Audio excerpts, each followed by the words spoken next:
45 years of searching the truth. Story of Wanda and how she became a Muslim, very inspiring for all. I was raised in a Christian environment, but from about the age of 7 or 8, I openly refused to accept the idea that God and Christ were one in the same, nor did I accept the Trinity. There were 6 children and my parents. No one else thought as I did. So you can imagine how very interesting Bible study got at home. My mother was so shocked by my steadfastness, but nothing she said could change my mind. As shy as I was, I stood my ground and refused to accept my family's beliefs. For whatever reason, I simply could not accept the Christian concepts, to the point I got nothing out of the studies. When I was 14, I decided I wanted to search for what I could not find in Christianity. I was literally starving spiritually for something I had no name for, but felt it existed somewhere. I visited other religions, studied with some of them, but there was always that point where I was aware they were not for me. I just about visited every church/religion you could think of, and they all fell short of the concept I had in my mind and heart for my true religion. The one religion I kept searching for was that which I could serve with all my heart and soul, totally, fully, truly, and unconditionally, beyond a shadow of a doubt. I was an oddball among my family and my peers. All during my childhood, strange things happened to me that could not be explained by ordinary standards. I stood out like a sore thumb.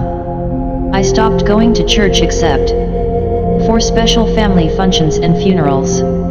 I prayed to God often and tried to live my life each day to the best of my abilities with God's guidance. I prayed to God to show me where I belonged. I asked Him, where did I belong? I prayed for years and years. And would you believe I finally got my answer?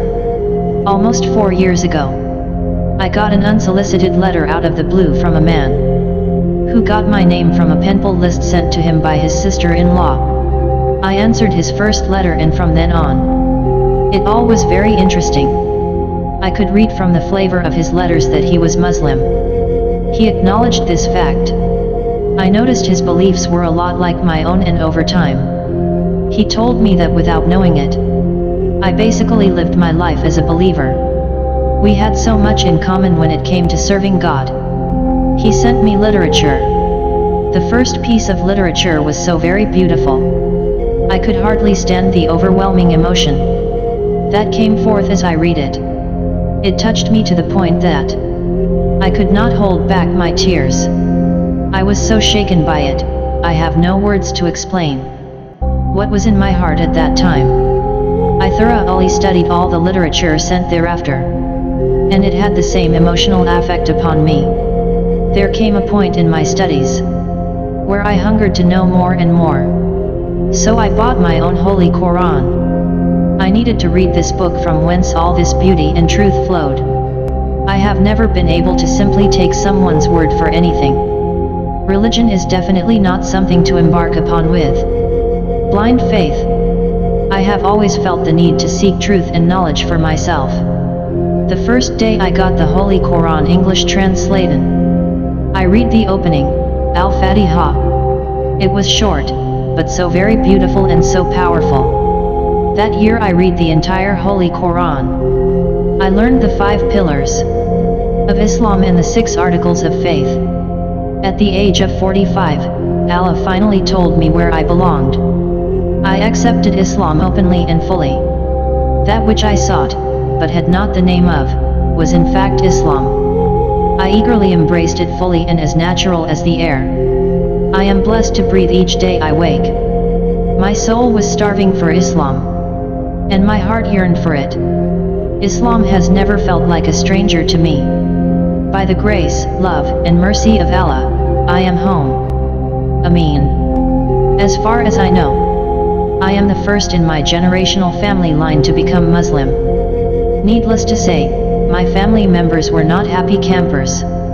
It was like a single Republican, me being in the midst of generations of Democrats, all All praise be to Allah. One of my two sons embraced Islam a year later. In closing, I would like to include a part of something I wrote to a friend who recently apologized for some very harsh/bitter things he said with regard to Muslims/Islam as a result of the September 11, 01 bombings in the US. These words sum up all that I feel for Islam. I embraced Islam because I have basically lived my life in this manner anyway all my life. It seemed so natural and befitting to embrace Islam. And so I did. It has wrapped itself around me like a cloak of warmth, honor and protection. I try to wear this cloak each day to the best of my abilities. I want to make it even stronger. For in doing so, I come closer to becoming what God has ordained for me to become. Whatever that is, I know it is a good thing. God only has goodness in His goodness. This is my story of how I entered into Islam. This story has no ending.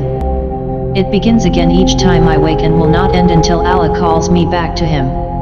In the meantime, I will strive to work very hard at sending good things ahead of me.